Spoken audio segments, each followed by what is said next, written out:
नमस्कार, मैं हूं नेहा शुक्ला। नए कृषि कानूनों के खिलाफ किसानों के आंदोलन का आज 19वां दिन है। दिल्ली की सीमाओं पर किसान आज भूख हड़ताल पर बैठे। इसी बीच रक्षा मंत्री राजनाथ सिंह ने कहा कि एग्रीकल्चर एक अहम सेक्टर है, इसमें विपरीत फैसले लेने का सवाल ही नहीं पैदा होता। मौजूदा सुधार किसानों के हितों को ध्यान में रखते हुए किए गए हैं। इधर खबर आई कि हरियाणा के सांसद और विधायक हरियाणा भाजपा के अध्यक्ष ओम प्रकाश धनखड़ के नेतृत्व में आज कृषि मंत्री नरेंद्र सिंह तोमर से मिल रहे हैं। वहीं भारतीय किसान यूनियन हरियाणा के अध्यक्ष गुरनाम सिंह चढ़ूनी ने कहा कि सरकार एमएसपी पर सभी को गुमराह कर रही है। इसी बीच ऑल इंडिया किसान कोऑर्डिनेशन कमेटी से जुड़े 10 संगठनों ने केंद्रीय कृषि मंत्री नरेंद्र सिंह तोमर से मुलाकात कर कृषि बिलों का समर्थन किया। ये संगठन उत्तर प्रदेश, केरल, तमिलनाडु, तेलंगाना, बिहार और हरियाणा के थे। वहीं विरोध करने वाले किसानों ने आज सभी जिला मुख्यालयों पर धरना भी दिया। वहीं आपको ये भी बता दें कि किसानों को दिल्ली की सीमाओं से हटाने की अर्जी पर सुप्रीम कोर्ट 16 दिसंबर को सुनवाई करेगा। Chief justice एस.ए. बॉब्डे की बेंच में इस पर सुनवाई की जाएगी। अर्जी लगाने वाले लॉ स्टूडेंट ऋषभ शर्मा का कहना है कि किसान आंदोलन के चलते सड़कें जाम होने से लोग परेशान हो रहे हैं, साथ ही कोरोना संक्रमण बढ़ने का भी खतरा है। तो चलिए, किसान एजिटेशन किस तरह से आज रहा और क्या क्या गतिविधियां देखने को मिली, इन सभी मुद्दों पर बातचीत करेंगे। खासकर कानूनी पहलुओं पर बातचीत करेंगे। आज स्टूडियो में मौजूद हमारे जो गेस्ट हैं एडवोकेट अजय जग्गा जी। अजय जग्गा जी, स्वागत करती हूं मैं आपका अपने शो पर। सबसे पहले तो मैं आपसे ये जानना चाहती हूं कि एक डेडलॉक जो आ गया है, अमित शाह से बातचीत के बाद किसान ये उम्मीद कर रहे थे कि केंद्र की तरफ से जो कानूनों पर प्रस्ताव उन्हें मिलेगा तो उस पर उन्हें उम्मीद थी कि उनकी बात मान ली जाएगी, लेकिन जब ये प्रस्ताव आया तो वो नाराज हो गए और उन्होंने बड़े पैमाने पर एजिटेशन करने की बात कही, जो अब वो कर रहे हैं। तो ये प्रस्ताव क्या है, क्या ये रास्ता दिखा रहा था किसानों को बेहतरी का, उसको थोड़ा सा विस्तार से हमारे दर्शकों के लिए बताइए। देखिए, किसान आंदोलन पे चर्चा करने से पहले हम एक चीज ये जान ले कि ये क्या कानून आए और क्यों कानून आए जी।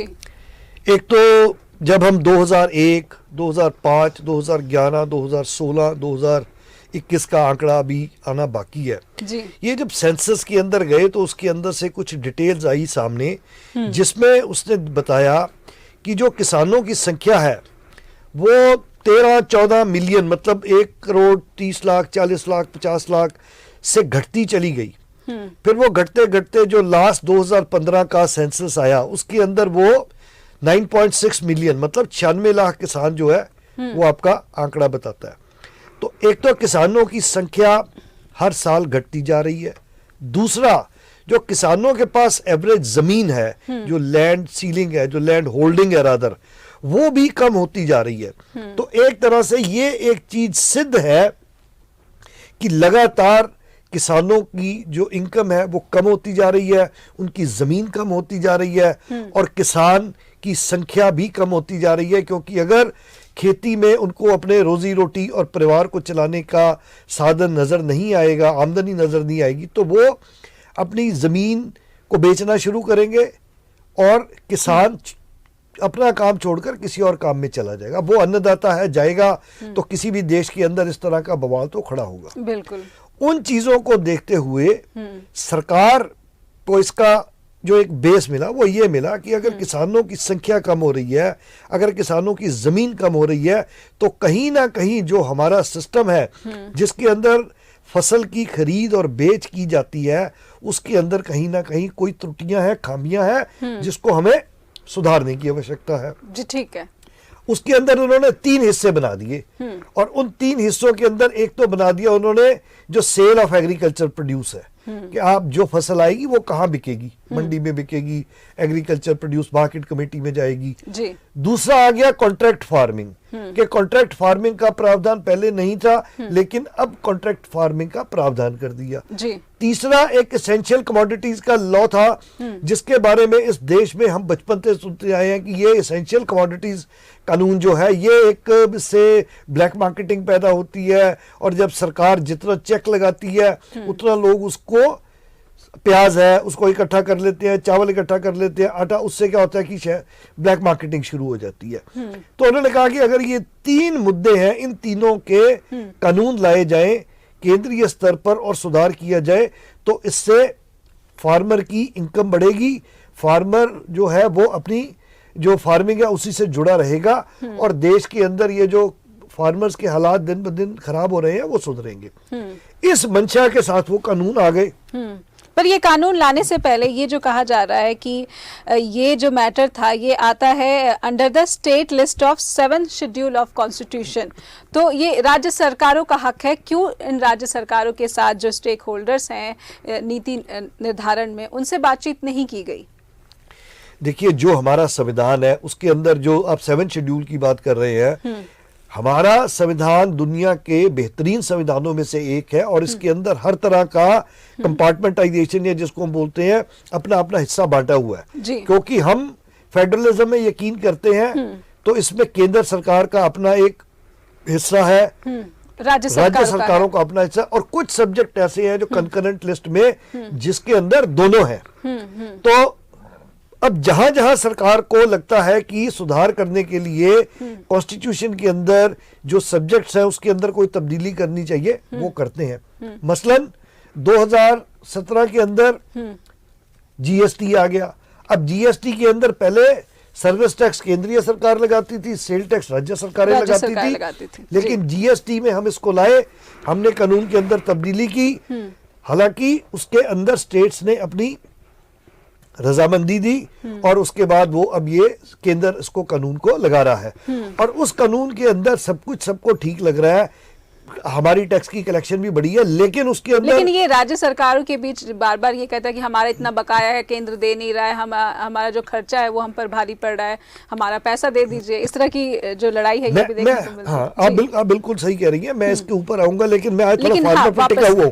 तो मैं कह रहा हूँ कि उस जीएसटी के अंदर, ये मेरा कहने का मतलब ये था कि जब जब जरूरत पड़ती है तो जो हमारी संसद है वो उसको उसके मुताबिक कोई ना कोई जो चेंजेस चाहिए होती है, रिफॉर्म्स लाती है, रिफॉर्म्स जो है वो लाती है जी।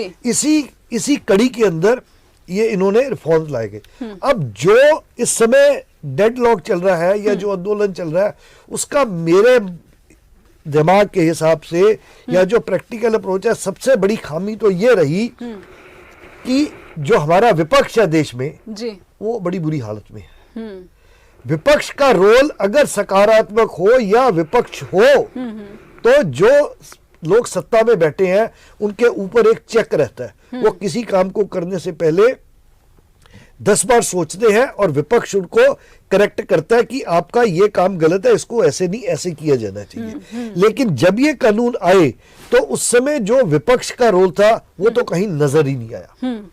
जो चीजें आज फार्मर कह रहा है, जो चीजें के लिए आज आंदोलन हो रहा है, इसको इनिशियली चाहिए था विपक्ष इसको संसद में लाती और कानून आने से पहले संसद के अंदर ये बातें लाने से इसके अंदर। पर जगह जी, यहाँ पर मैं एक चीज जोड़ना चाहूंगी कि जून से लेकर अभी दिसंबर, जून से ही ये किसान प्रदर्शन कर रहे, कह रहे हैं कि ये कानून अच्छा नहीं है। जब ऑर्डिनेंस लाए गए थे तभी किसानों ने कह दिया था पहले, ये तमाम किसान संगठन जो आज दिल्ली पर बैठे हैं वो सभी कह रहे थे कि हमें ये अध्यादेश नहीं पसंद है, इसमें जो पॉइंट्स हैं वो हमारे हित में नहीं होंगे, लेकिन सरकार ने इसको हल्के में लिया। तो मेरा ये सवाल वही है कि जो सरकार का प्रस्ताव आया है ये किस हद तक आपको लग रहा है, पहले वो बताइए विस्तार से, कि वो किसानों के हक में है? जो प्रस्ताव है, जैसे मैजिस्ट्रेट का ही जो प्रस्ताव है या फिर एमएसपी की अलग से गारंटी की जो बात कही जा रही है, वो कितना फिजिबल लग रहा है आपको? देखिए, कुछ चीजें जो है उसकी क्लैरिफिकेशन भी कम है। मैं आपको एक और बात बताऊं कि किसी भी देश में, किसी भी अर्थव्यवस्था में ये बहुत जरूरी होता है कि हर व्यक्ति को उस कानून की पूरी जानकारी हो। बिल्कुल जानकारी हो जी। हम नारा भी देते हैं, जागो ग्राहक जागो। जी। जागरूकता जो है वो एक की टू सक्सेस है, या एक सफलता के लिए बहुत जरूरी है। जी। अगर आज फार्मर को ये लग रहा है कि उसको कंसल्ट नहीं किया गया तो मैं समझता हूँ ये सरकार की खामी थी। इनको कंसल्ट किया जाना चाहिए था। जी। इनके साथ बैठ के अगर जितनी हुई है वो कम लग रही थी तो बैठ के ज्यादा करनी चाहिए थी, ज्यादा लोग इसके साथ जुड़ने चाहिए थे। इसमें कोई शंका नहीं है जी कि जो किसान चीजें आज कह रहा है वो कानून आने से पहले उसमें लाई जा सकती है। जी बिल्कुल बिल्कुल। अब सरकार का कानून आ गया, कानून आने के बाद जून से इसके अंदर लगातार इसका विरोध शुरू हो गया कि इसके अंदर ये खामियां हैं, तो थोड़ा सरकार जो है वो स्लो रिएक्शन शायद रहा, शायद कोविड की वजह आ गई, क्या वजह आ गई, लेकिन अब जब सरकार का, जब ये फार्मर्स का जो आंदोलन है दिल्ली पहुंच गया और जो रास्ते हैं बंद हो गए और ये एक राष्ट्रीय नहीं बल्कि अंतर्राष्ट्रीय स्तर पर आवाज गई कि ये कानून जो है किसान के हक में नहीं है, तो क्योंकि किसान पूरी दुनिया के साथ जुड़े हुए हैं, किसी के परिवार के लोग हैं, किसी के बच्चे हैं, सबने इसमें अपना अपना समर्थन दिया। हिंदुस्तान के अंदर भी लोगों ने दिल खोल कर इसको समर्थन दिया और मैं समझता हूं कि ये उसी का नतीजा है कि आज चाहे गृह मंत्री राजनाथ सिंह जी हैं, अपना अमित शाह जी हैं, या रक्षा मंत्री राजनाथ सिंह जी हैं, या एग्रीकल्चर मिनिस्टर नरेंद्र सिंह तोमर जी हैं, या जो इसके अंदर अदर जो मंत्री हैं जो इसके बीच में जुड़े हुए हैं, आज सब लोग किसानों के साथ बात करके इस विरोध को समाप्त करना चाहते हैं, क्योंकि उनको भी शायद लगता है कि ये जो चीजें हैं इसके अंदर कुछ चीजें जेन्युइन या जो फार्मर के हक में है वो नहीं नजर आ रही, इसके लिए वो उसके अंदर संशोधन लाने के लिए तैयार है। अब जो असली झगड़ा इस समय फंस गया आकर, वो सवाल ये है कि थोड़ी सी जो आंदोलन है उसके अंदर एक लाइन ऑफ थॉट ये आ गया कि जी हमको तो ये कानून रद्द किया जाना चाहिए, कानून रिपील किया जाना चाहिए। अब वो ये बात कहने को तैयार नहीं कि इसके अंदर जो चेंजेस हम चाहते हैं वो लाए जाए। मैं ये कहता हूं कि किसान को ये एक बात सोचनी चाहिए, नया कानून वो चाहते थे, हाँ इसमें कोई डिस्प्यूट है, कोई डिस्प्यूट नहीं है। सभी फार्मर्स और उनके समर्थक चाहते हैं कि देश के अंदर कानून जो है बेटर हो, रिफॉर्म्स आए, सुधार आए, ये सब चाहते हैं। उसके लिए आपको नया कानून चाहिए, बिल्कुल चाहिए। तो ये दो चीजें तय हैं कि अगर हमको सुधार करना है हमको नया कानून चाहिए, इसमें कोई डिस्प्यूट नहीं है। अब प्रश्न ये है कि जो कानून आया है क्या ये ठीक है, क्या ये फार्मर्स के हक में है, बिल्कुल, बिल्कुल। या ये नहीं है।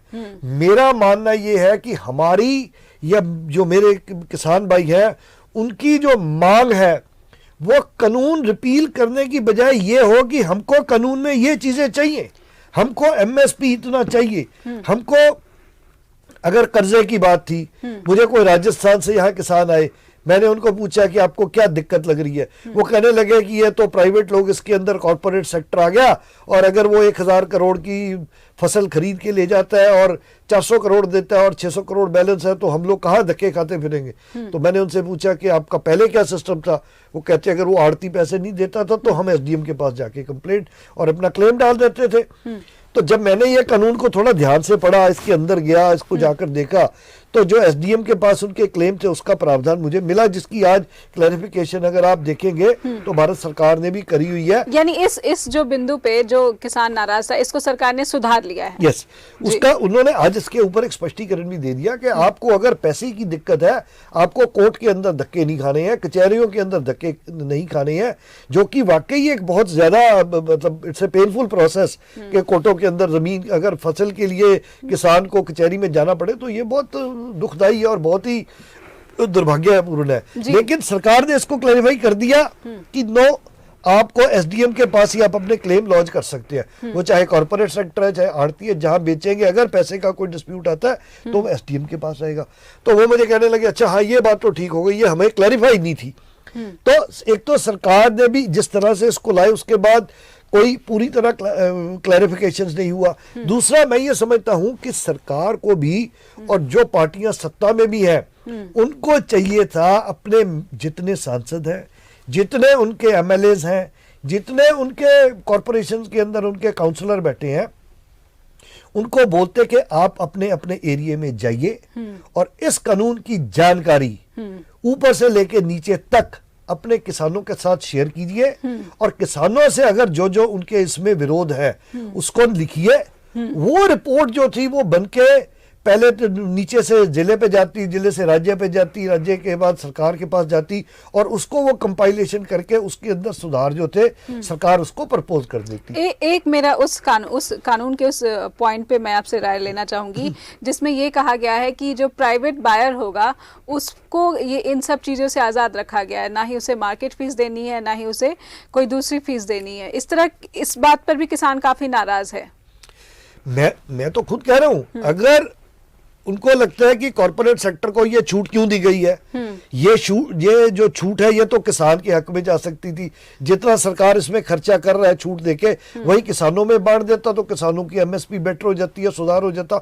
ये चीजें सरकार को लानी चाहिए। पर क्या इससे जो हमारी सरकारी एजेंसियां हैं, खरीद एजेंसियां, वो कमजोर नहीं होंगी, क्योंकि वो इस तरह का टैक्स लेती हैं जिससे जो ग्रामीण इलाकों में विकास का काम होता है, संरचनाओं का निर्माण होता है। मैं इसीलिए तो ये बात कह रहा था कि ये अब एक तरफ ये भी शोर है कि जो फूड कॉर्पोरेशन ऑफ इंडिया है वो भी काफी डेट में चल रही है, तो कहीं ये भी उसकी जिम्मेदार भी सरकार ही है। उसको ऐसे जब हमारा देश आजाद हुआ उसके बाद से लगातार तो ये रिफॉर्म्स एफसीआई को ध्यान में रखकर क्यों नहीं लिए गए कि एफसीआई को ही थोड़ा ऐसे लैस कर दिया जाए, आर्थिक स्थिति उसकी सुधार दी जाए, जिससे किसान वहां पर जो छोटा किसान है वो भी मंडी में जा पाए। इस तरह के सुधार ला सकती थी सरकार। अब ये जो बात आप कह रहे हो, ये बात आपकी ठीक है, लेकिन इसीलिए मैं कह रहा हूं कि हम किसी एक चीज को पकड़कर अगर मैं ये कहूं कि एफसीआई के हालात सुधार दूं तो किसान के हालात सुधर जाएंगे, ऐसे नहीं होगा। इसीलिए मैं कहता हूं कि मुझको तो डायरेक्ट किसान का सुधार करना है और किसान को पूछना है उसको क्या लगता है बेहतर है, और फिर सरकार उसके अंदर क्या चीजें कर सकती है, उसके बीच में आपको एक मध्यस्थ या बीच का रास्ता लेकर चलना चाहिए। अगर दो व्यक्ति एक ही अपनी अपनी बात पर अड़ जाएंगे तो उससे क्या होगा कि हम किसी नतीजे पर नहीं पहुंच जाएंगे। और मैं आपको एक बात इस चैनल पे बड़ी अच्छी तरह बता दूं, इस दुनिया के अंदर जब से ये दुनिया बसी है, हर एक झगड़े का अंत जो है बातचीत है, वो कॉम्प्रोमाइज है। कॉम्प्रोमाइज कुछ भी हो, जी, दोनों कॉम्प्रोमाइज कौन करे फिर? नहीं, मैं कॉम्प्रोमाइज में कभी ये नहीं है कि अगर दो व्यक्तियों का झगड़ा है तो एक कॉम्प्रोमाइज करेगा, नो। कॉम्प्रोमाइज का मतलब है कि थोड़ा तुम बढ़ो थोड़ा मैं बढ़ूं काइंड ऑफ चीज है। फार्मर को अपने हक लेने चाहिए, कोई दो राय नहीं है। फार्मर की ये डिमांड भी जायज है कि जी जिस सरकार ने हमारे सुधार के लिए ये कानून लाया उसका अगर हमें लाभ नहीं हो रहा तो हमें उस कानून का कोई फायदा नहीं। एक सवाल मेरा आपसे ये है कि किसान जो संगठन है भारतीय किसान यूनियन, वो सुप्रीम कोर्ट भी गया है, तो सुप्रीम कोर्ट से किस तरह की जो कानूनी मदद है या क्या सॉल्यूशन इस तरह से मिल सकता है किसानों को, या फिर सरकार के पक्ष में क्या कुछ आने की संभावना है? देखिए, इसके लिए आपको एक कानून की थोड़ी सी छोटी सी जानकारी ये हो जानी चाहिए कि हमारे देश के अंदर किस तरह से कानून बनते हैं और किस तरह से अदालतें चलती हैं और हमारे जो संविधान है उसके अंदर क्या प्रावधान है। हमारे देश के अंदर जो सर्वोपरि है वो हमारी संसद है। जितने भी कानून बनते हैं वो उसको संसद बनाती है। दूसरी बात, बहुत महत्वपूर्ण बात, ये जो जितने भी कानून बनते हैं ये संविधान के दायरे में बनते हैं।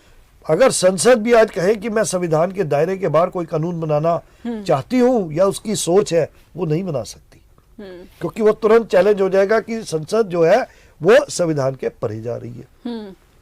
पर ये चैलेंज हो सकता है, जो किसान का दावा है कि पहले तो आपने हमसे बातचीत ही नहीं की, ऑर्डिनेंस लाया, फिर धक्काशाही की, जो एक प्रॉपर जो प्रक्रिया है कानून लाने की वो प्रक्रिया नहीं फॉलो की गई। ये आरोप तो विपक्षी दल लगाते रहे हैं। संसद में बहस करानी चाहिए थी आपको ये कानून लाने से पहले। जी, मैं आपकी बात पे सहमत हूं। मैं उससे आगे चलता हूं कि अब संसद में कानून बन गया, अब उस कानून को लागू कैसे करना है, चाहे ट्रैफिक लॉज बन गया, इतने जुर्माना होगा, इतना फाइन हो गया, या फार्मर लॉ बन गया, तो उसकी जो इम्प्लीमेंटेशन जब एग्जीक्यूटिव मतलब जब हमारे लोग जो देश के एम्प्लॉइज हैं वो करते हैं, उसके अंदर जहां कोई गलती खामी आती है उसके लिए लोग जाते हैं हाई कोर्ट में, सुप्रीम कोर्ट में, वो अपनी याचिका दाखिल करते हैं और उनका उसमें यह मत होता है कि देखिए ये कानून है और सरकार इस कानून को प्रॉपरली इंप्लीमेंट नहीं कर रही, आप इसको इंप्लीमेंट करवाइए। लेकिन वो कभी भी सिर्फ ये सॉल्यूशन मिल सकता है सुप्रीम कोर्ट की तरफ से। हाँ, जी। सुप्रीम कोर्ट जो है वो सबसे बड़ी अदालत है और वो इंसानों के हित में काम करती है, और जो एक जनहित का एक कॉन्सेप्ट है हमारी कंट्री के अंदर, पब्लिक इंटरेस्ट लिटिगेशन, वो उसको बहुत ज़्यादा हमारी सुप्रीम कोर्ट बहुत ध्यान में रखती है। ह्यूमन राइट्स, अभी 10 दिसंबर को ह्यूमन राइट्स डे था, उसके ऊपर भी हमारे देश में हर जगह इस तरह के सेमिनार किए गए कि ह्यूमन राइट्स सबसे इंपॉर्टेंट है। तो सुप्रीम कोर्ट सटनली केंद्र सरकार को नोटिस करके ये बोल सकती है कि जो इनकी डिमांड्स हैं वो जेन्युइन लगती है, जो इनके कंसर्न्स हैं वो जेन्युइन लगते हैं।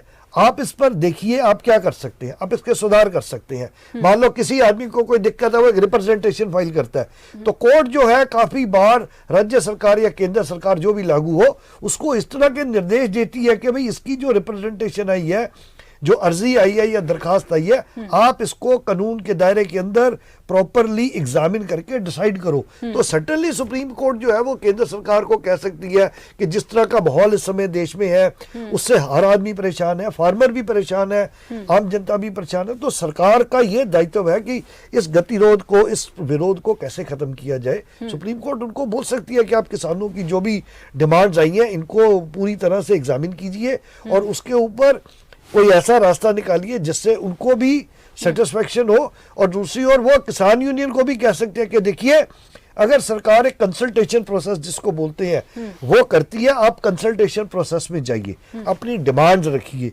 अपनी डिमांड कैसे पूरी होनी है उसके लिए आप करिए। लेकिन अगर खाली एक आप मुद्दा रख लेंगे कि हमको कानून रद्द करना है, तो उससे संदेश या कोई सल्यूशन आपको तो आपके अगर नजरिए से देखा जाए तो जो किसानों का जो ये एजिटेशन है वो अलोकतांत्रिक रूप ले रहा है, ऐसा कहना चाहेंगे आप? देखिए, लोकतंत्र क्या है? लोकतंत्र के अंदर आपकी एक डिमांड है, आपको अधिकार है कि आप जाइए कहीं भी, आप अपना एजिटेशन कीजिए, कहीं आप धरना प्रदर्शन कीजिए। हमारे कानून आज सारी दुनिया देख रही है कि हिंदुस्तान के अंदर जो लोकतंत्र है वो पूरी तरह से स्वस्थ है। आज किसान बैठे हैं, हड़ताल कर रहे हैं, सब कुछ जो है वो, लेकिन लोकतंत्र के अंदर लोकतंत्र की जो ताकत है वो हमारे देश के अंदर किसानों ने दिखा दी। लेकिन लोकतंत्र के अंदर उनको अपनी डिमांडें पूरी तरह रखनी चाहिए। शुरुआत में जग्गा जी, जो आपने शुरुआत में सेंसस की बात कही थी कि सेंसस के ही रिपोर्ट के आधार पर जो केंद्र की सरकार है उसने ये तय किया कि किसानों को उठाने की, ऊपर आर्थिक तौर पर ऊपर ले जाने की जरूरत है। तो ऐसे में वो 86% किसान जो कृषि वर्ग का एक बड़ा हिस्सा है, जो छोटा मझोला किसान है, उनको क्यों नहीं नजर में रखा गया कि उसके पास तो एक मंडी तक जाने के लिए भी व्हीकल नहीं होता है कि अपनी फसल मंडी तक ही पहुंचाए। ज्यादातर किसान तो पहले से ही मंडी के बाहर वो अनाज बेच रहा है। तो ऐसा कानून क्यों नहीं, रिफॉर्म्स जो आते हैं वो इन स्थितियों को क्यों नहीं उन्होंने देखा इस कानून बनाने से पहले? नहीं, मैं बिल्कुल आपकी बात से सहमत हूं, और मैंने आपको ये बात भी कही थी जब नोटबंदी आई थी और जब 2000 का नोट हिंदुस्तान में जारी किया गया था तो एटीएम की मशीनें चौक हो गई थी, बिकॉज उसके अंदर 2000 के नोट का प्रावधान साइज नहीं था। तो इम्प्लीमेंटेशन वाज रॉन्ग, प्रक्रिया गलत थी। तो मैं अभी भी कह रहा हूं कि जो कानून लाने की प्रक्रिया है उसके अंदर जो जो खामियां हैं उसके अंदर सुधार आना चाहिए और सरकार उस सुधार को लाने के लिए तैयार है। लेकिन अगर कुछ तत्व इसमें मिलकर सिर्फ एक ही बात पर अटक जाएगा कि हमको सुधार नहीं चाहिए, हमको तो कानून रद्द होने चाहिए, तो इसको मतलब आप सुधार का रास्ता छोड़कर आप खाली विरोध का रास्ता अपना रहे हैं। मेरे हिसाब से मेरे भाइयों का मकसद ये होना चाहिए कि ये कमियां हैं इनको दूर किया जाए। तो ये 5 दौर की बातचीत हो चुकी है, एक अनौपचारिक मीटिंग जो थी वो अमित शाह के साथ भी रही थी। तो ये एक फेल्योर गवर्नमेंट का दर्शाता है कि अमित शाह तक मिल चुके थे लेकिन वो मना नहीं पाए, जो बिंदुओं पर वो मान गए थे कि यहाँ पर खामी है। तो एक फेल्योर है यहाँ पर केंद्र की सरकार का। केंद्र की सरकार अगर फेलियर ना होता तो सरकार इस तरह से आगे क्यों आती? सरकार अब आगे आ रही है, मंत्री आगे आ रहे हैं, फार्मर्स को उन्होंने खुलकर कह दिया कि जो आप इसमें हम अमेंडमेंट चाहते हैं उसके लिए सरकार आगे आ रही है, मिलजुल कर बैठेंगे। तो ये तो सरकार ने खुद ही शो कर दिया कि उनकी कमियां थी, अगर ना होती तो वो तैयार क्यों होते। पर यहाँ पर ये भी देखने को मिल रहा है कि जो बीजेपी की मंत्री हैं या जो बातचीत कर रहे लगातार, वो उन किसानों के पास जाकर बातचीत नहीं कर रहे, उनको ही न्योता भेजा जा रहा है कि आप आइए हमसे बात करिए।